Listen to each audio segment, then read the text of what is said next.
Chatters, chatties, welcome home for a Great American Chat, a podcast where we chat about great American media.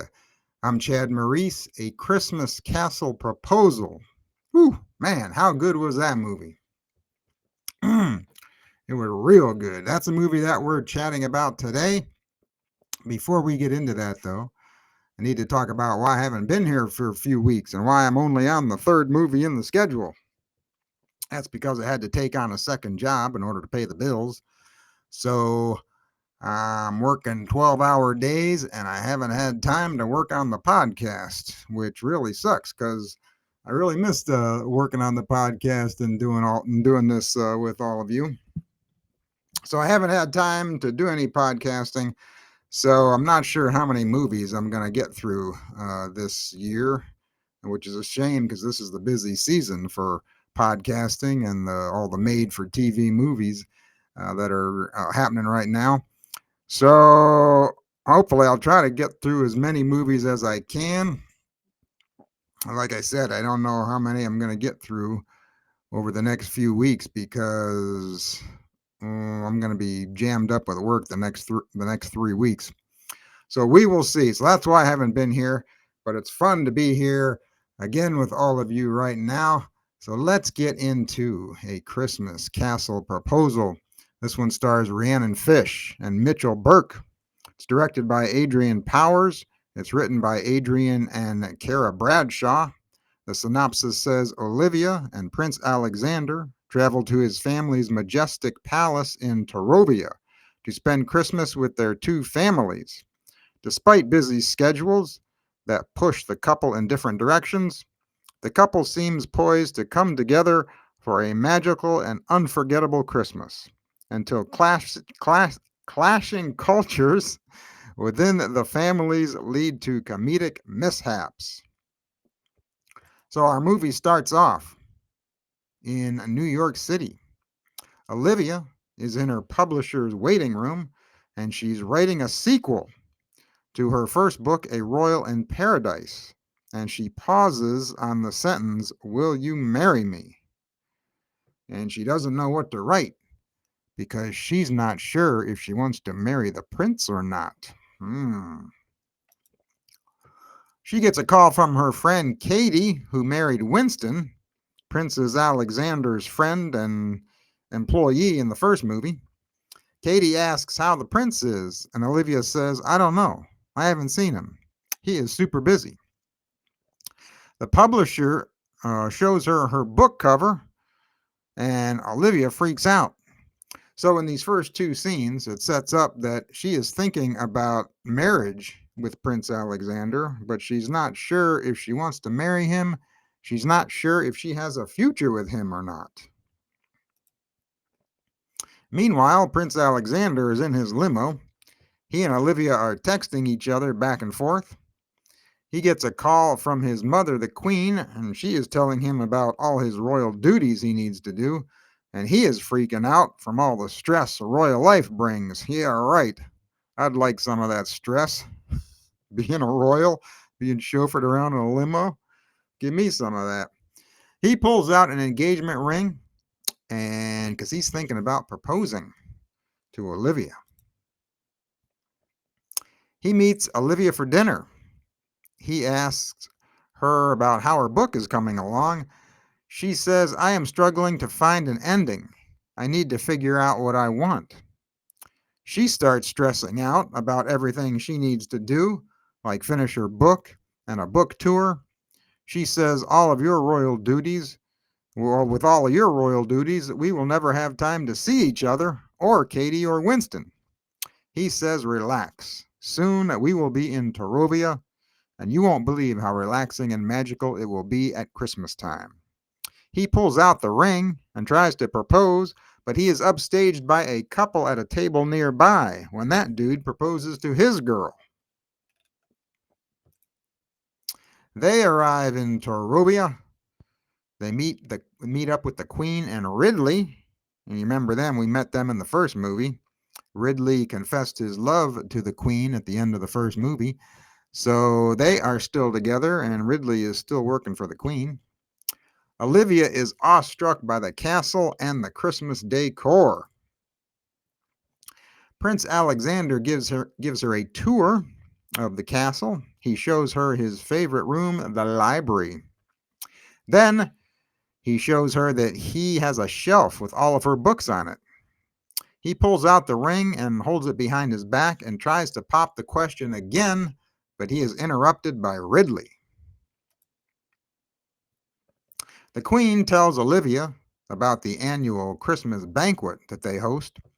She says you will have to greet all the guests and know all of their names and titles and deliver a reading on Christmas Eve. She says it is important because this is your introduction to royal society. Olivia's parents arrive. Her mother is all set to do the annual Christmas traditions that she does with Olivia every year. She even brought a tree topper that Olivia made in the 4th grade to put on top of the royal tree. But she doesn't realize that this is not her home. She is in someone else's house, and they are royalty. So things are going to be a little different this year. Olivia's father, he knows that Alexander is going to pop the question, but he hasn't told Olivia's mother yet. And he tells Alexander, you better do it quick because I can't keep this secret in me much longer. So Prince Alexander makes a late night surprise for Olivia, which consists of a table of sweets and hot chocolate. Olivia asks if the people of Tarovia will like her. He says, don't be silly, they will love you. Alexander walks her back to her bedroom and says goodnight. He pulls out the engagement ring from his robe pocket. Another missed opportunity. He could have proposed to her while they were eating the baked goods and hot chocolate. I thought that he might, but he didn't. Olivia calls Katie, and Alexander calls Winston. Olivia says, I think Alexander is going to propose.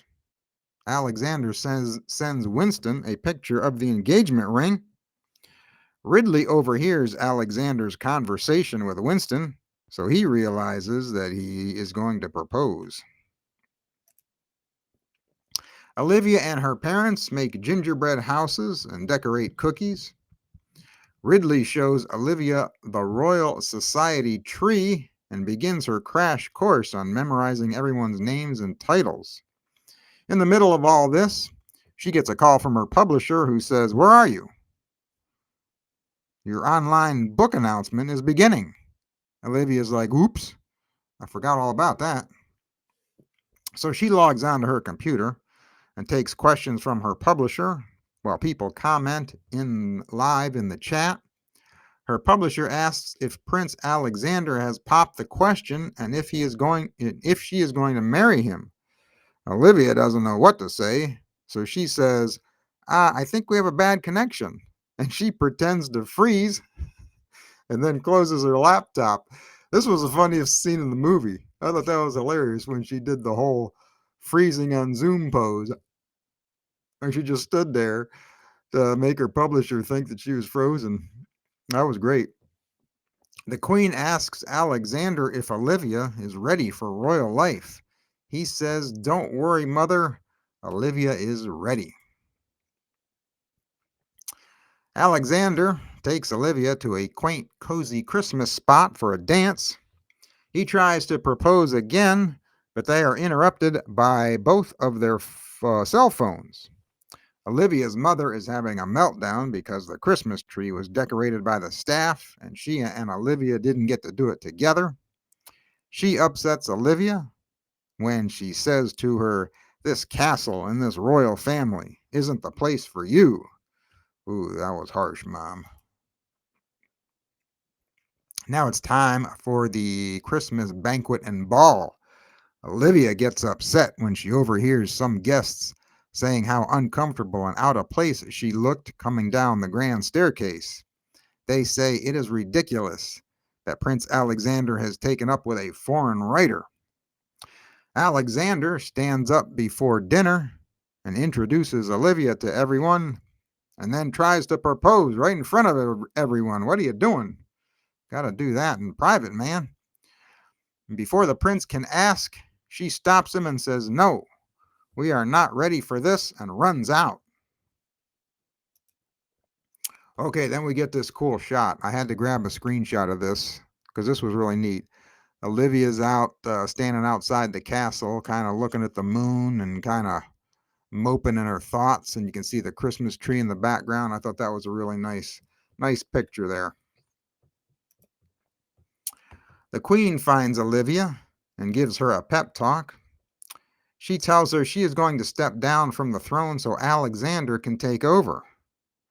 She says the reason I am going to do this is because Alexander is with you. Olivia's like, what are you talking about, Willis? She says, you will be a wonderful queen. You have what it takes. Olivia's mom walks up and apologizes for being so pig-headed. Ridley and Olivia's father have a pep talk with Alexander to cheer him up. Alexander calls Winston. Winston and Katie show up, and Alexander tells Olivia that he has decided to step down from running some foundation of his, and he is going to hire Winston to do it. She says, no, you can't step down. You love the foundation. He says, oh, but I love you more. Everyone celebrates Christmas together. They allow Olivia's mother to put the Olivia's tree topper on top of the tree. Olivia takes the prince into the library and tells him she does want to marry him, so he gets down on one knee and pulls the ring back out. They kiss, and everyone applauds. So, are we going to get a third movie? A royal wedding? I think there's a good chance of that. It looks like it. So this movie is fantastic. Best of the year, in my opinion, up to this point. I'm talking out of the first three movies. I thought it was the best. And this is coming from someone who doesn't care for the royal movies. But I thought this movie was great. It has humor. It has heart. Has an entertaining story. Has great cinematography. Rhiannon knocks it out of the park like she always does. She is a delight to watch. Really fun spending time with these characters again and seeing their relationship develop from the first movie. It was also fun seeing all the supporting characters again. And Olivia's parents weren't in the first movie, so we got to meet them in this movie. So that was good. Just like the first movie should have been titled A Royal in Paradise, I think this movie should have been titled A Royal Proposal, since that is the book that Olivia is writing in this movie. So I have to say, when this movie aired live that Saturday night that it aired, whatever the night that was, I was really tired, and I sat down at 7:30, and I thought to myself, I don't know how I'm going to stay awake for this movie, because I'm dragging. But you know what? This movie was so exciting and so fun. It kept me on the edge of my seat. A lot was happening with all the interrupted proposals. I was wide awake throughout this entire movie. I forgot that I was tired. I wasn't even feeling tired watching this movie. It kept my attention really well. So you know what? That's how you know if you're watching a good movie or not. If it keeps your attention and keeps you awake, if you're not falling asleep, then you know, man, this is a good movie. So yeah, I really enjoyed this movie. It is one of the best in the schedule, I think. And you know what? I can't believe that this movie lost to A Vintage Christmas in my Great American Christmas movie battle.